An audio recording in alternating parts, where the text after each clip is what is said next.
இயேசு உங்களை நேசிக்கிறார். பிரியமானவர்களே, இந்த நாளில் ஆண்டவர் நம்மளோடு பேசும்படியாய் வேதத்திலிருந்து 2 வசனத்தை கூட வாசித்து நாம் ஆண்டவர் நமக்கு கற்றுக் கொடுக்கக்கூடிய காரியங்களை பார்ப்போம். அது மத்தேயுவின் புஸ்தகம் 12வது அதிகாரம் 13வது வசனம், 21வது அதிகாரம் 12வது வசனம் 13வது வசனம் எப்படியாக சொல்லுகிறது. இயேசு தேவாலயத்தில் பிரவேசித்து ஆலயத்திலே விற்கிறவர்களும் கொள்ளுகிறவர்களும் ஆகிய யாவரையும் வெளியே துரத்தி காசுக்காரருடைய பலைகளை புறா விற்கிறவருடைய ஆசனங்களில் கவிழ்த்து, என்னுடைய வீடு ஜெப வீடு எனப்படும் என்று எழுதியிருக்கிறது, நீங்களோ அதை கல்லர் குகையாக்கினீர்கள் என்றார். பிரியமானவர்களே, இயேசு கிறிஸ்து அவர் பவனியாய் வந்து அடுத்த நாள் இந்த புனித வாரத்துல நாம் தியானித்துக் கொண்டிருக்கிற இந்த நாட்கள்ல அடுத்து நடந்தது, ஆலயத்துக்குள் அவர் பிரவேசிக்கிறார். அவர் கடைசியாக ஆலயங்களுக்கு சென்று அவர் சொல்லக்கூடிய கடினமாக அவர் பகிர்ந்து கொள்ளப்பட்ட அந்த காரியங்கள், அவர் சாட்டையை எடுக்கிறதை ஒரு இடத்துல தான் நாம் பார்க்க முடிகிறோம். பிரியமானவர்களே, பாவியான மனிதர்கள் எத்தனையோ பேர் அந்த இடத்துல வந்தாங்க. ஆனால் அவர்களை ஆண்டவர் ஒன்றும் செய்யவில்லை.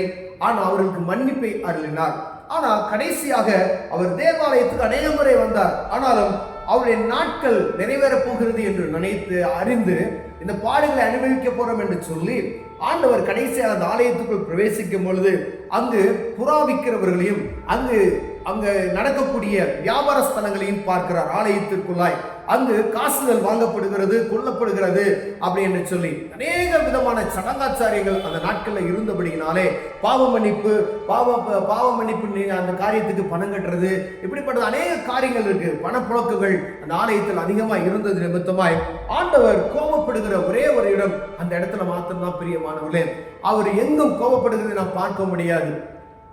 ஆலயத்தை தீட்டுப்படுகிற மனிதன் மீது ஆண்டவர் கோபப்படுத்துவார். ஒருத்தன் ஆலயத்தின் மீது கரத்தை வைத்தால் ஆண்டவர் கோபப்படுவார். பெரியமானவர்களே, ஒருவன் ஆலயத்தை கெடுக்கணும்னு நினைச்சா ஆண்டவர் என்ன செய்வார்? அவனை கெடுத்து விடுவார். ஒருவன் ஆலயத்துக்கு விரோதமான எந்த ஒரு காரியத்தை செய்தாலும் ஆண்டவர் அவனுக்கு எதிராய் நிற்பார். பிரியமானவர்களே, இது என்னுடைய ஜெப வீடு என்று எழுதியிருக்கிறதே என்று சொல்லுகிறார். இதை நீங்க ஜெபிப்பதற்கு ஆண்டவர் வாசம் செய்கிற அந்த இடத்துல துதிப்பதற்கே ஆண்டவர் விரும்புகிறார். பிரியமானவர்களே, இங்கு நீங்கள் விற்பது கொள்வது, நீங்க வியாபாரத்திற்காக இந்த ஆலயம் கிடையாது. ஆண்டவரை மகிமைப்படுத்தும்படியாய், அவரை ஸ்தோத்தரிக்கும்படியாய் இந்த ஆலயம் இருக்கிறது என்பதை நாம் புரிந்து கொள்ள வேண்டும். அநேக நேரங்கள்ல இந்த ஆலயத்தின் நிமித்தமாய் ஆண்டவர் வசிக்கிற ஆண்டவருடைய ஜெப ஆலயமாய் இருக்கக்கூடிய இந்த ஆலயத்தை வைத்து நாம் பலவிதமான காரியங்களை நம்ம ஊடுருவி நம்ம என்ன செய்யறோம்?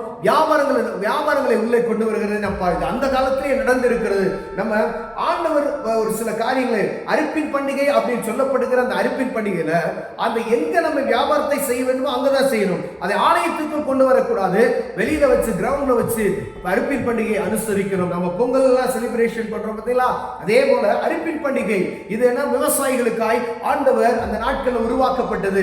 எல்லாம் அவங்க கொண்டு வந்த பொருட்களை எல்லாம் வைத்து ஆண்டவருக்கு காணிக்கையாய் படைப்பார்கள். ஆனா இந்த நாட்கள்ல என்ன சாமிக்கு ஆசாரியருக்கு போகும். இந்த நாட்கள்ல அதை ஆண்டவருக்கு பயன்படுத்தணும், ஆலயத்துக்கு பயன்படுத்தணும் அப்படின்னு சொல்லி அந்த காரியத்தை என்ன செய்யணும் அப்படின்னு கேட்டீங்கன்னா ஆண்டவர் சமூகத்துக்கு அதை விற்று கொண்டு வருகிறோம். பிரியம். ஆனா இது ஆலயத்துக்குள்ள வைத்து நீங்க ஏலம் விடுகிற காரியங்கள் கூடுமானால் அந்த இடத்துலயே அந்த இப்படிப்பட்டதான காரியத்தை நீங்க பயன்படுத்தாதீங்கன்னு சொல்றாங்க. ஆண்டவர் கோபப்படுகிறார்.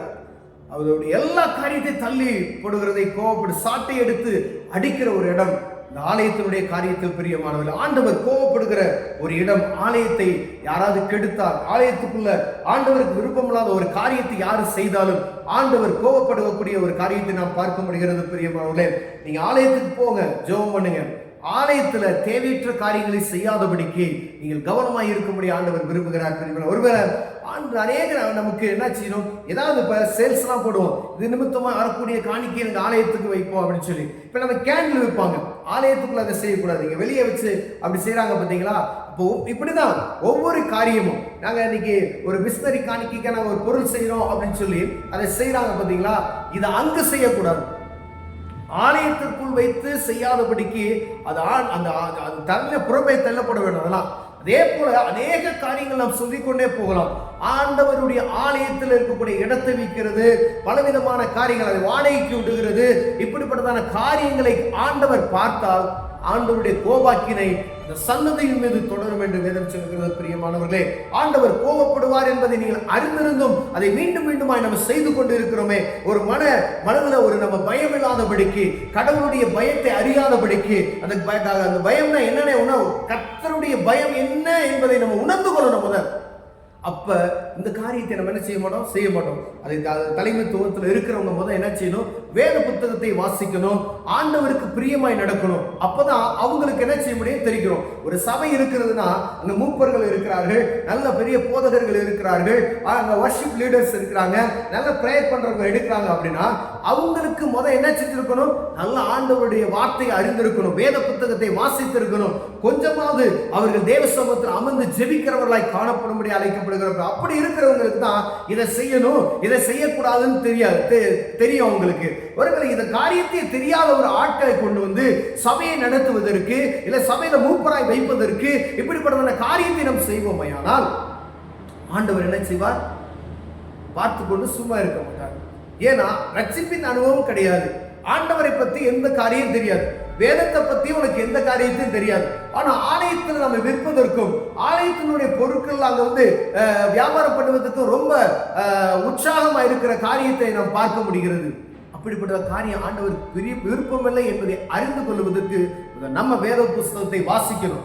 ஒவ்வொரு நாளும் வேத புஸ்தகத்தை வாசித்து அதில் என்ன எழுதியிருக்கிறது, ஆண்டவர் என்ன எழுதியிருக்கிறார், ஆண்டவர் அந்த ஆலய சுத்திகரிப்பு எதற்காக கடந்து செல்லப்பட்டது, ஆலயத்தை குறித்து பக்தி வைராக்கியம் உண்டு ஏன் ஆண்டவர் சொன்னார் என்பதை அறிந்திருக்க வேண்டும். பிரியமானவர்களே, ஒருவேளை இப்படிப்பட்டதான காரியத்தில் நாம் குறைவுள்ளவர்களாய் காணப்பட்டோமே, ஆனால் தேவ சமூகத்துக்கு போய் ஆண்டவரே இனி இந்த காரியத்தை நான் செய்யாதபடி என்னை காத்துக்கொள்ளுங்க, எங்க ஆலயத்தை பரிசுத்தமாய் வைத்திருப்போம், இது பரிசுத்த ஸ்தலம், அதுல நாங்கள் ஒன்றும் செய்ய மாட்டோம் ஆண்டவரே அப்படின்னு சொல்லி கண்களை மூடி ஜெபம் செய்வோம். ஆண்டவரை அற்புதம் செய்வார். அன்பின் தகப்பனே, ஆண்டவரே ஒருவேளை நாங்கள் ஆலயத்துக்கு எங்களை அறியாம தவறு செய்திருந்தோம்னா அப்படிப்பட்ட காரியத்திலிருந்து எங்களை விடுவித்து காத்தருளுகிறாங்க. அது பரிசுத்த ஸ்தலம் ஆண்டவரே, ஒருவனும் கை நீட்டாதபடி ஆலயத்தின் மீது பாதுகாக்கிறார். இயேசுவின் நாமத்தில் பிதாவே, ஆமென்.